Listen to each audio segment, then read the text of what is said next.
राजनीतिक मामलों के पत्रकार हैं नवल जी, आपका शुक्रिया। मैं आपसे जानना चाहता हूं कि ये दलित सम्मेलन का जवाब क्या ये पीडीए की साइकिल यात्रा दे पाएगी? देखिए, मैं एक लाइटर मोड से शुरू करता हूं कि सर खूब कर सकते हो, यहाँ बड़ा स्कोप है हमारे यहाँ। कल एक मैच हुआ था, उसमें दो मुस्लिम मोहम्मद शमी मोहम्मद सिराज खेल रहे थे। उसके बाद दो यादव सूर्य कुमार यादव और कुलदीप यादव खेल रहे थे। तीसरे यादव अखिलेश यादव मौजूद थे वहां पे।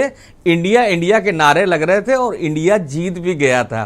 तो ये खुश करने के लिए विपक्ष को है, लेकिन हकीकत ये है कि मनोज राय धूपचंडी बैठे हुए हैं आपके, तो बनारस से ही है, बनारस से अजय राय, और अजय राय जिस तरह की बातें करते रहे हैं, जितना वो गुस्सा दिला सकते हैं अखिलेश यादव को कि आदमी पूछे कि क्यों गुस्सा आता है, वो पत्थर वाली बात इसीलिए कही। तो उसी लिहाज से मैं बोल रहा हूं कि वो जो गुस्सा है, तो आप इस तरह से देखिए ना कि पहली बात तो आपने पहले ही बोला कि 12.5% जो वोट है वो बीएसपी का उत्तर प्रदेश में, यानी कि जो तीन बड़ी शक्तियां हैं उत्तर प्रदेश की, वो है भाजपा, सपा, बसपा, और उसके बाद चौथे नंबर पे कांग्रेस आती है।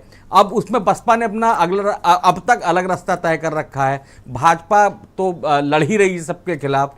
ऐसे में अगर कांग्रेस और सपा लड़ते झगड़ते रहेंगे तो मुझको लगता है कि बहुत कुछ हासिल होने वाला नहीं। वैसे भी नहीं, अगर मिल भी जाएंगे तब भी बहुत कुछ हासिल होने वाला नहीं, क्योंकि कांग्रेस पास नेता बहुत सारे हैं लेकिन उनके पास कार्यकर्ता। क्या कांग्रेस की रणनीति है कि इनको थोड़ा होस्टाइल रखो सपा वालों को? जी हाँ, निश्चित रूप से, ताकि सीट के निगोशिएशन में ये ज्यादा बड़ी बात न करें।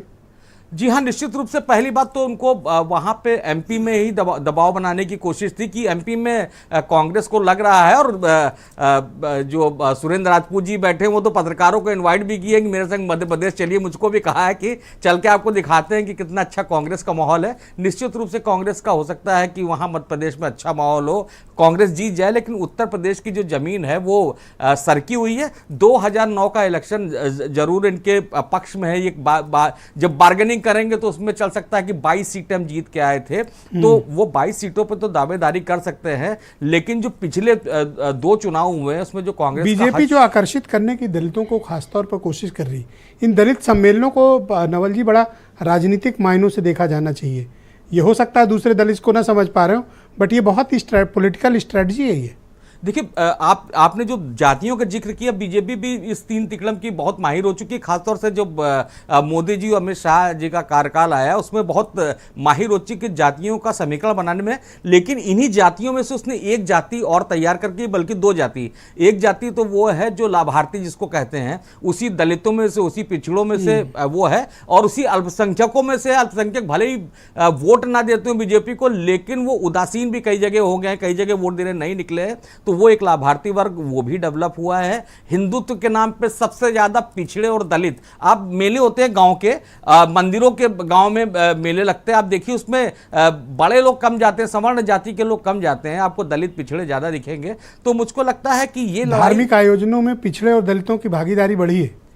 हाँ, इस तरह के आयोजन में नहीं बढ़ी नहीं है, हमेशा से जो पिछड़े हैं और दलित हैं वो मेलों में जो समाज का जो नीचे का वर्ग है, आर्थिक रूप से भी जो कमजोर वर्ग है, वो ज्यादा दिखाई देता है। बड़े लोग तो बड़े मॉल में दिखाई देते हैं और वो वोट देने भी नहीं जाते हैं। तो ये लड़ाई पूरी उसी वोट बैंक के जो सबसे ज्यादा कंसंट्रेट होती जा रही है दलितों को लेकर। दलित ऐसा वोट बैंक है, सबके दिमाग में ये है कि उत्तर प्रदेश की खासतौर से 80 सीटों पर कि वो हो सकता है कि मायावती। पर एक बात बड़ी इंपॉर्टेंट कही कालीचरण जी ने कि ये दलित जो है यूपी का, ये 4 बार अपनी सरकार चला चुका है, सत्ता देख चुका है, ये हिस्से से नहीं मानने वाला है, ये लीडर रह चुके हैं, मतलब ये प्रदेश गवर्न कर चुके हैं।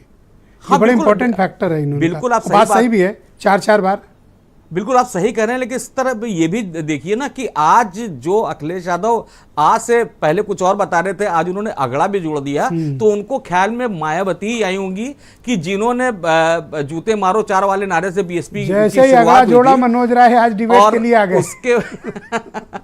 और उसके बाद जो है वो जो सवर्ण जुड़े, खासतौर से ब्राह्मण जुड़े। देखिए, ब्राह्मण एक ऐसी जाति है खासतौर से उत्तर प्रदेश में जो कि हैमरिंग, और जिसकी वजह से जो बसपा के समर्थक बैठे हुए हैं, जिसकी वजह से बैठे हुए और जिसकी आलोचना कर रहे हैं कि एक वर्ग जो है माहौल बना देता है, तो वो वर्ग अखिलेश यादव को भी लगा कि एक बहुत बड़ा वर्ग हम छोड़ रहे हैं जो कि माहौल बनाता है। थैंक यू नवल जी, हमारे साथ जुड़े रहिएगा। दूसरे राउंड में आपके विचार और सम्मिलित